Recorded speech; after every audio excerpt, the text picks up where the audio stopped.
తెలంగాణలో టీచర్ల జీతాల చెల్లింపులో ఆలస్యంపై మంత్రి హరీష్ రావు స్పందించారు. కేంద్ర ప్రభుత్వం తెలంగాణకు ఇవ్వాల్సిన నిధులను ఆపడం వల్లే ఈ పరిస్థితి వచ్చిందన్నారు. రంగారెడ్డి జిల్లా వనస్థలిపురంలో state teachers union Telangana state వజ్రోత్సవ సంబరాలు నిర్వహించారు. ఈ కార్యక్రమానికి మంత్రులు హరీష్ రావు, సబితా ఇంద్రారెడ్డి, ఎమ్మెల్యే సుధీర్ రెడ్డి, సిపిఐ రాష్ట్ర కార్యదర్శి కోనంనేని సాంబశివరావు, చాడా వెంకటరెడ్డి హాజరయ్యారు. ఉపాధ్యాయుల బదిలీలు, ప్రమోషన్ల విషయంలో సీఎం కేసీఆర్ చాలా సీరియస్ గా ఉన్నారని హరీష్ రావు చెప్పారు. ఉద్యోగుల సమస్యలన్నింటినీ త్వరలోనే పరిష్కరిస్తామని ఆయన చెప్పారు. విద్యాశాఖలో ఉన్న ఖాళీలన్నింటినీ త్వరలోనే భర్తీ చేస్తామని తెలిపారు. త్వరలో ఉపాధ్యాయుల సమస్యలను తీర్చుతామని హామీ ఇచ్చారు.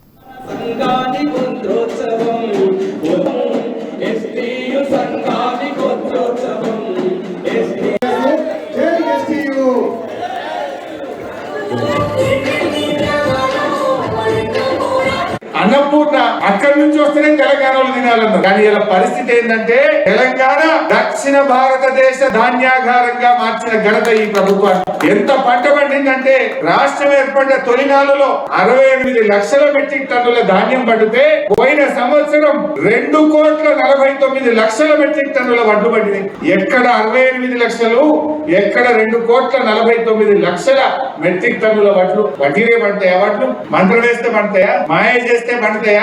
రైతుల కోసం రైతు ఆత్మహత్యలు పోవాలి, రైతులు బాగుండాలని చెప్పి ప్రభుత్వం ఇలా ఉచిత కరెంట్ ఇవ్వడం, చెరువులు బాగా చేయడం, ప్రాజెక్టులు పూర్తి చేయడం, కాళేశ్వరం లాంటి ప్రాజెక్టు నిర్మించడం, ఉచిత